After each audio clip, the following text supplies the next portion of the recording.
महाराज भीष्म, क्या बात है? आज आप बड़े प्रसन्न नजर आ रहे हैं, क्या बात है? आज आपकी प्रजा में कुछ अलग ही खुशी है। आप इतने प्रसन्न आज नजर आ रहे हैं, इतने तो कभी नहीं आए, क्या बात है महाराज भीष्म? तो देव ऋषि नारद से महाराज भीष्म कहने लगे, नारद जी, खुशी की तो बात ही है, हमारे आंगन में छोटी सी कन्या का जन्म हुआ है। और इतनी बात कह करके देव ऋषि नारद की गोद में महाराज भीष्म ने उस बेटी के लिए दे दिया।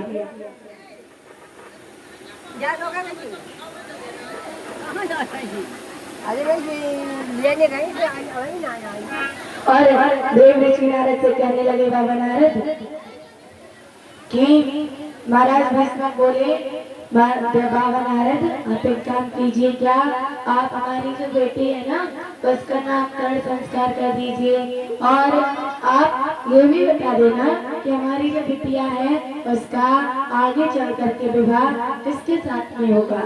तो आज बाबा नारद ने उस कन्या के लिए गोद में लिया, और गोद में लेकर के बाबा नारद कहते हैं, सुनिए राजा, हरे सुने राजा की बात, मुनि ने हाथ पत्र का और मुनि सो दीगत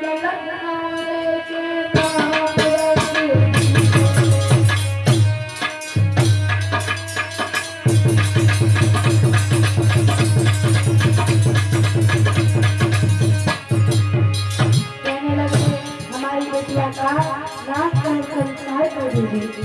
तो देव ऋषि नारद बोले, सुनिए, अरे मेरी जातो ना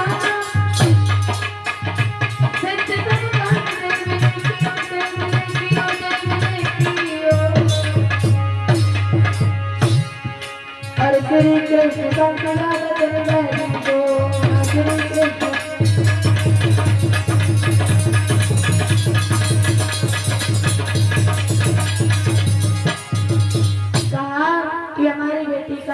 नामकरण संस्कार कर दीजिए। तो बाबा नारद ने जब उस कन्या को अपनी गोद में लिया तो बाबा नारद कहने लगे, अरे महाराज भीष्म, आपके तो भाग्य ही खुल गए, आपके आंगन में कन्या नहीं बल्कि स्वयं देवी का अवतार हुआ है। महाराज भीष्म, बड़ी चतुर चालाक निकलेगी आपकी बेटी, और बचपन से ही अपने माता पिता का कहना मानेगी, बड़ी संस्कारी होगी, और आपकी बेटी का नाम है रुक्मणी। क्या नाम है? हाँ, और सुनो महाराज भीष्म, आपकी बिटिया का आगे चल करके विवाह किसके साथ में होगा? आपकी बेटी का विवाह द्वारकाधीश श्री कृष्ण के साथ में होगा। जो ये बात महाराज भीष्म ने सुनी, महाराज भीष्म तो खुशी की वजह से गद्दी से उछल पड़े, कहने लगे, वाह बाबा नारद, अरे भगवान कन्हैया हमारे आंगन में आएंगे, हमारे परिवार का हिस्सा बनेंगे, तो हमारी जिंदगी संभल जाएगी, हमारा जीने का जो मकसद है वो पूरा हो जाएगा, हमारा परिवार संभल जाएगा। बाबा नारद, यदि हमारी बिटिया का विवाह भगवान कन्हैया से हो गया तो हमारा जीवन संभल जाएगा। और बोले, क्या? अरे कुछ गति छाए गई मन में,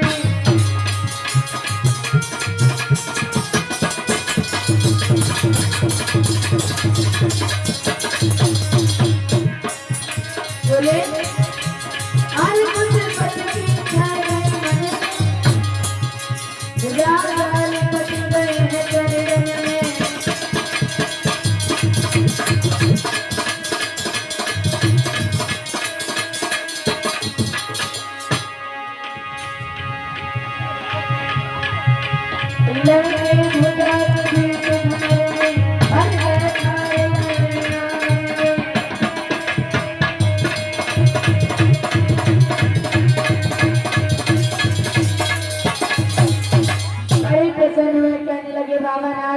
यदि भगवान श्री श्याम सुंदर हमारे जीवन में आएंगे, हमारे परिवार में आएंगे, तो हमारा तो जीवन संभल जाएगा।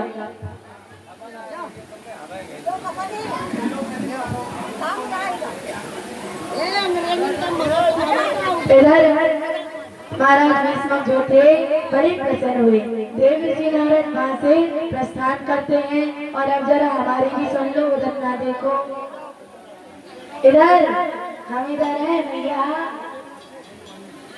कथा इधर चल रही है, उधर नहीं।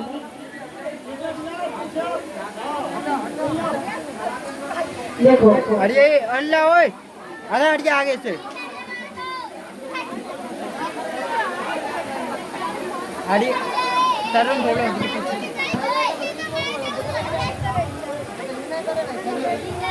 सुनाए क्यों सुनाए? कौन कौन सुन रहा है?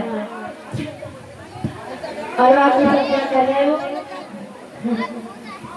सुन रहे हो ना? हाँ या ना?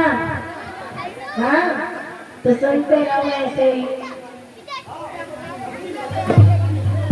देखो देव ऋषि नारद वहां से चले गए और जो रुक्मिणी नाम की कन्या थी वो धीरे धीरे बड़ी होने लगी।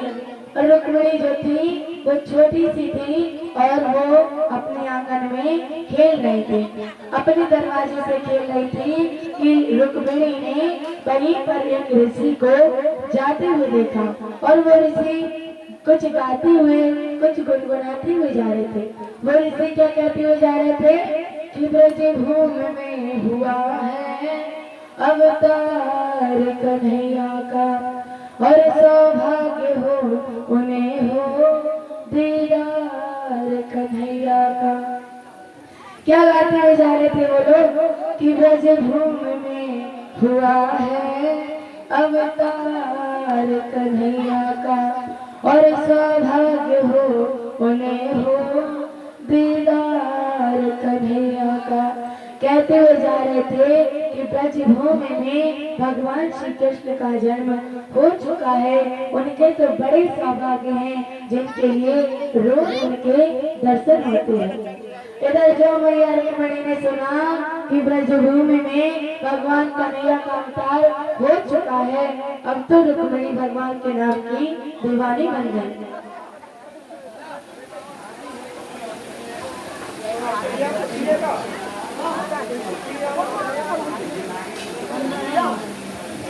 रुक्मिणी जो थी भगवान के नाम की दीवानी बन गई। रुक्मिणी अपने मन में विचार करती है, हे प्रभु हे कृष्ण आप कहाँ हैं? और कहते हैं रुक्मिणी क्या? तो सोच में लगी रुक्मिणी मन में, और जीवन बिन व्यर्थ हो रहे।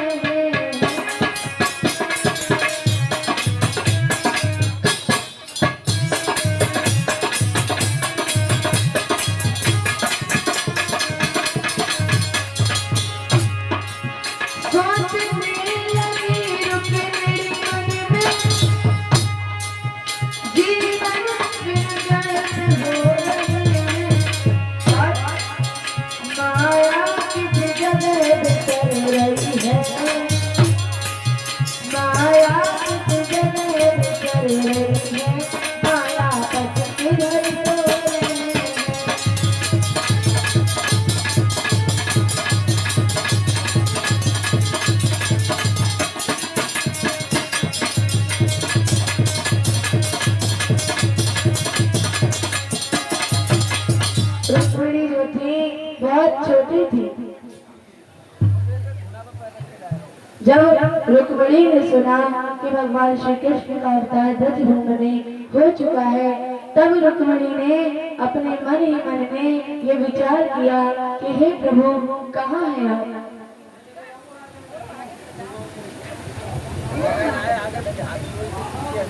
तो आज रुक्मिणी जो थी वो भगवान के नाम की दीवानी हो गई। रुक्मिणी चलते फिरते उठते सोते खाते पीते भगवान श्री कृष्ण का नाम अपने मुख से निकालने लगी। रुक्मिणी अपनी सहेलियों में बैठ करके भगवान के नाम का कीर्तन करने लगी, भजन करने लगी। और सुनो क्या दशा है रुक्मिणी की कि चलते फिरते उठते सोते और श्री कृष्ण चंद्र गुण गाने लगे।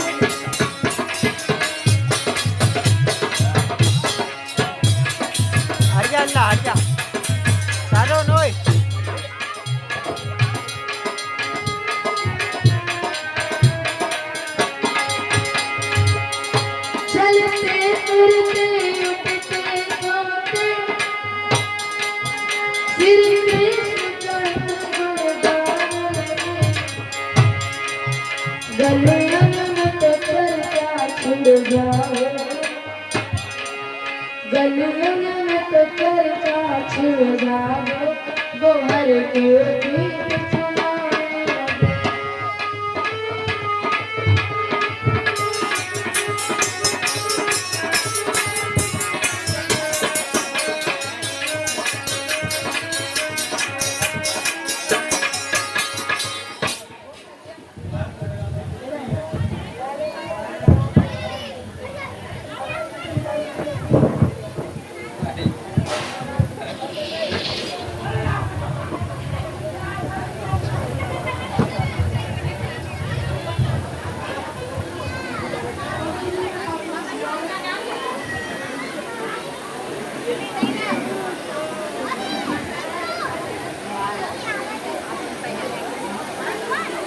इधर रुक्मिणी जो थी भगवान श्री श्याम सुंदर के नाम की दीवानी बन गई।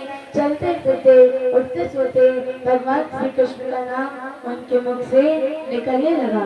रुक्मिणी ने बातें ना करो, हमें सामने ही दिख रही हो, बातें कर रही हो, बताइए कथा कहाँ चल रही थी।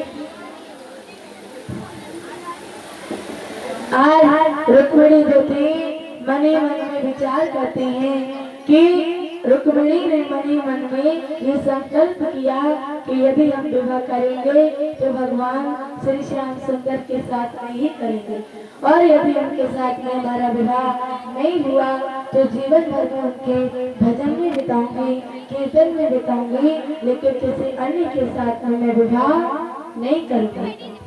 रुक्मिणी मन ही मन में ये संकल्प कर लेती हैं। क्या संकल्प करती हैं कि विवाह करेंगे तो भगवान कृष्ण के साथ में ही, और यदि उनके साथ में विवाह नहीं हुआ तो जीवन भर उनके भजन में बिताऊंगे, उनके चिंतन में बिताऊंगे, लेकिन किसी अन्य के साथ में मैं विवाह नहीं करूंगी।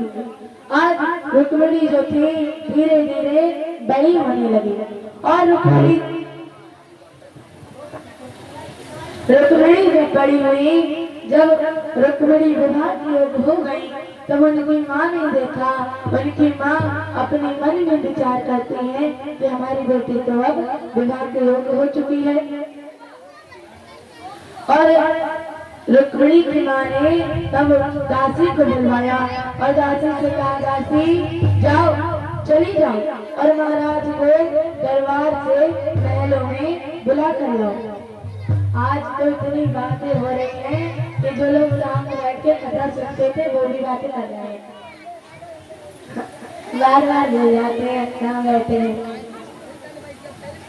रुक्मिणी की माँ ने कहा, दासी जाओ, चली जाओ और हमारे महाराज के लिए दरबार से महलों में बुला कर लाओ।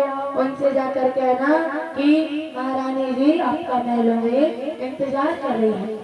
दासी जो थी वो चली गई, जाकर के महाराज के पास पहुंची, कहती है, महाराज की जय हो, महाराज की जय हो।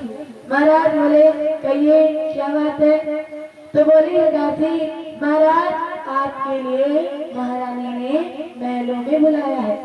जो महाराज ने ये बात सुनी, महाराज भी इस वक्त महलों की तरफ प्रस्थान करते हैं। महलों में जाकर पहुंचे तो इनकी पत्नी ने इनका बड़ा सम्मान किया, आदर किया और आदर के साथ में बिठा लिया। महाराज भीष्म कहने लगे, देवी आपने हमको क्यों बुलाया। तो महाराज भीष्म से कहने लगे हैं कि स्वामी देखिए, आपने हमारी बेटी रुक्मिणी को तो देखा ही होगा। हमारी जो बेटी है वो अब विवाह की योग्य हो चुकी है, और माता पिता का तो ये फर्ज बनता है कि उनकी बेटी जब विवाह की योग्य हो जाए तो उसका विवाह कर दे।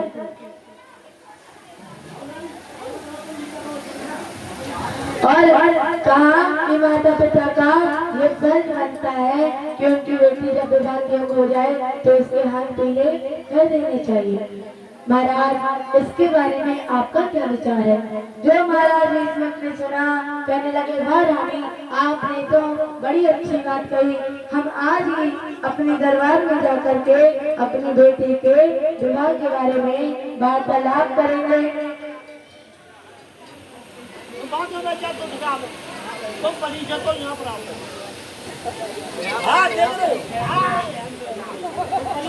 तो देखिए आज हुआ ऐसा, महाराज भीष्मक जो थे वो जाकर के दरबार में पहुंचे। दरबार में जितने भी लोग बैठे हुए थे सभी को संबोधित करते हुए कहते हैं महाराज भीष्मक, हे सभा के लोगों, आज कुछ समय तक जितना भी दरबार का कार्य है वो रोक दिया जाए। क्यों? क्योंकि आज हम आपसे बहुत ही महत्वपूर्ण बात करने जा रहे हैं। बोले अच्छा। सब दरबार का कार्य रुक गया, सब अपने अपने स्थान पर बैठ गए। महाराज भीष्मक बोले, सुनिए, आज हम अपनी बेटी रुक्मिणी का विवाह के बारे में आपसे कुछ बातें करना चाहते हैं। आपने हमारी बेटी को देखी होगी और आप लोग ये भी जानते हैं कि सुंदर लड़की के लिए सुंदर वर होना कितना आवश्यक है।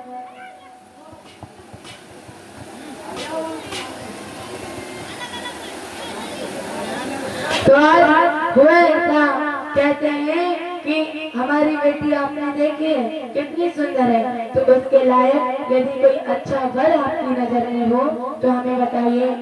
तो हम दरबार में रुक्मिणी के विवाह के बारे में वार्तालाप होने लगा, लेकिन समस्या एक दूसरी कड़ी हो गई। क्या? जब कोई किसी का नाम लेता तो दूसरा उसके अवगुण बताने में लग जाता। एक खड़ा हो गया, महाराज की जय हो, महाराज की जय हो। महाराज, मेरी नजर में तो हमारी बहन रुक्मिणी का विवाह कौरव पति दुर्योधन के साथ में कर दिया जाए तो कैसा रहेगा? तब दूसरा खड़ा हो गया, बिल्कुल नहीं, अरे हम अपनी बहन रुक्मिणी का विवाह उस दुर्योधन के साथ में बिल्कुल नहीं करेंगे। बड़ा राजा जरूर है, लेकिन जो अपने भाइयों का सगा नहीं हुआ उसके साथ में हम अपनी बहन का विवाह करेंगे? बिल्कुल नहीं करेंगे। तो इस प्रकार से जब कोई किसी का नाम लेता तो दूसरा उसके अवगुण बताने में लग जाता। बहुत समय हो गया, लेकिन ये तय नहीं हो पाया कि रुक्मिणी का विवाह किसके साथ में हो। अंत में एक खड़ा हुआ, कहने लगा, महाराज की जय हो। महाराज, क्या मैं भी अपनी मन की बात बोल सकता हूँ? महाराज भीष्मक कहने लगे, क्यों नहीं बोल सकते? बिल्कुल बोल सकते हो। देखो, हमारी सभा में कोई भी छोटा या बड़ा नहीं है, सबको समान बोलने का अधिकार है। कहो। कहने लगा, महाराज, मेरे मन में तो बार बार सबको छोड़ करके द्वारकाधीश श्री कृष्ण का नाम आ रहा है। यदि हमारी बहन रुक्मिणी का विवाह भगवान कृष्ण के साथ में हो जाए तो कैसा रहेगा? जो ये बात सुनी महाराज भीष्मक तो बड़े प्रसन्न हुए। वाह, तुमने तो हमारे मुंह की बात छीन ली। जाओ, हो गया फैसला, नाई और पंडित को बुला दिया जाए। महाराज उग्रसेन को ये खबर पहुंचा दी जाए कि महाराज भीष्मक अपनी बेटी रुक्मिणी का हाथ लेकर आ रहे हैं। अब महाराज भीष्मक की बात पूरी नहीं हो पाई, तब तक महाराज भीष्मक का जो सबसे बड़ा लड़का था रुकुमवीर खड़ा हो गया। कहने लगा, बिल्कुल नहीं पिताजी, अरे तुम हमारी बहन रुक्मिणी का विवाह उस कन्हैया के साथ में करोगे? बोले अच्छा, तो किसके साथ में करें तुम बता दो। बोले पिताजी, किसी के साथ में कर देना, लेकिन उस कन्हैया के साथ में नहीं करना। तो महाराज भीष्मक कहने लगे, रुको, अभी विवाह हो थोड़े ना गया, अभी तो बस बातें चल रही हैं कि किसके साथ में विवाह हो। कन्हैया के साथ में नहीं करेंगे तो तुम बताओ किसके साथ में किया जाए? रुकम कहने लगा, पिताजी देखो, हमारी बहन इतनी सुंदर है कि उसके योग कोई वर नजर ही नहीं आता। महाराज भीष्मक कहने लगे, बहुत अच्छी बात, इसका मतलब है तुम्हारी बहन जीवन भर कुंवारी बैठेगी, शादी तो होगी नहीं। अब महाराज भीष्मक से रुकुम बोला, पिताजी तुमको बड़ी जल्दी है, रुक जाओ, जरा सोचने तो दो। अब महाराज बोले, सोचो, क्या बताओगे तुम भी बताओ। ये थोड़ी देर तो सोचता रहा, फिर रुकन बोला, हाँ पिताजी मिल गया दूल्हा। बोले मिल गया, कौन है? बोला पिताजी बड़ा अच्छा है। बोले अच्छा तो बताओ कौन है? कहने लगा पिताजी बड़ा अच्छा परिवार है, दौलत से बड़ा भंडार है, बढ़िया खानदान है और कोई नहीं अपना ही रिश्तेदार है। अब महाराज विस्मत कहने लगे ऐसा कौन है? कहने लगा पिताजी तुमको याद तो सब है, बस तुम्हें अभी थोड़ा याद नहीं आ रहा है, तुम जानते तो सब हो। कहने लगा अच्छा तो तुम्हें बता दो कौन है? तो रुकमाज बोला सुनो पिताजी, सुन बाबुल के बैन रे तो रुकमाज समझावे।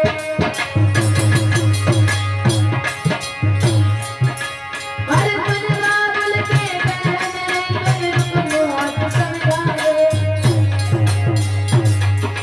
सब राजन में सुपाल रे, सब राजन में सुपाल रे के नजर करी आवे।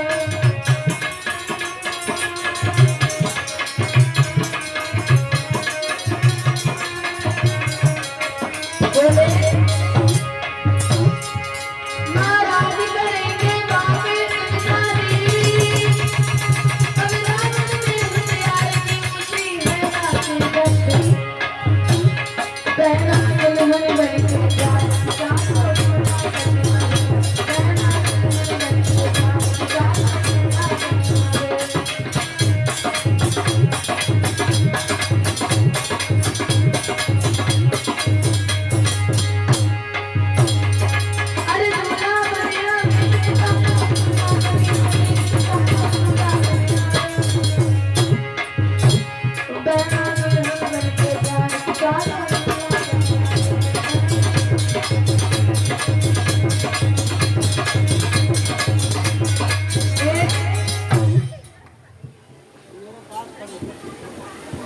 और एक बार हमारे भूतनाथ बाबा जी झांकी निकालेंगे बड़ी प्यारी, भूसा खाएंगे तो सब लोग ध्यान दीजिए।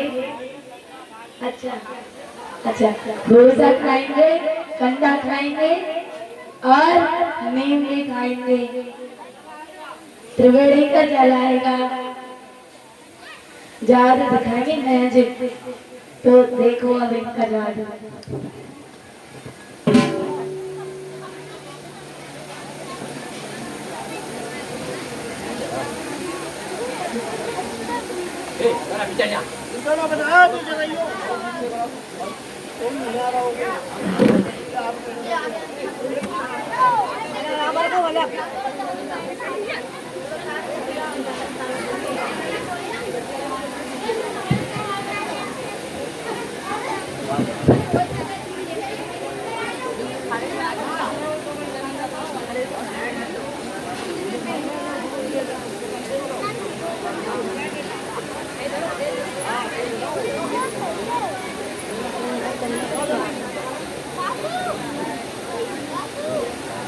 माता बहनों आज आ जाए हिलियो कोई मत, कोई बाबा जी आए देखो जइयो मत। हाँ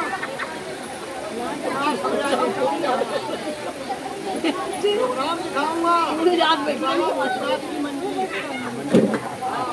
हिलियो हाँ सो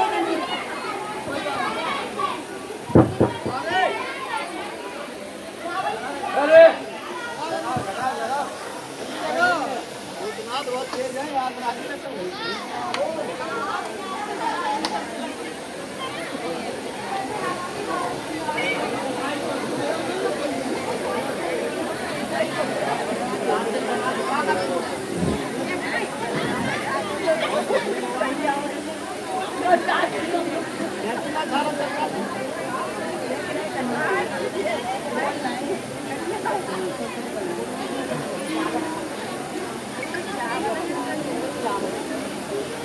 माता बहनों हिलियो मत, तमाशा देखने वाले तमाशा मत बन जाना, ये बता ब्रिटिश हाँ फोन लगाइए तो ये हमारे फोन पर फोन तो ये आपको बेना ले आवा कहियो।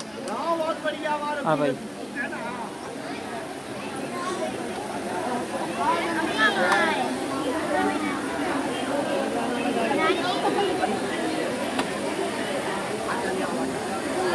ले उतर मत जा आगे।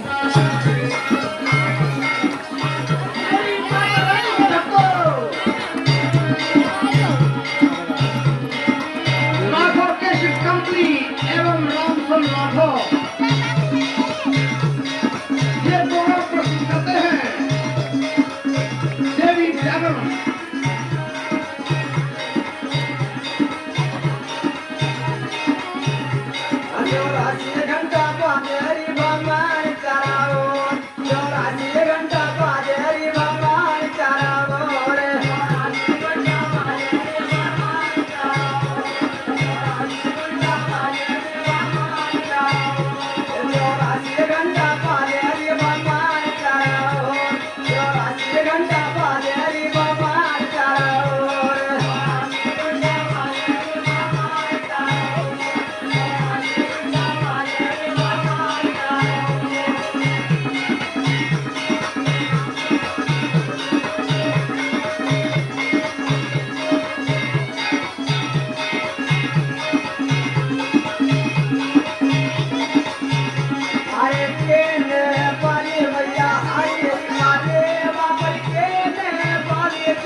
Hola, ơi.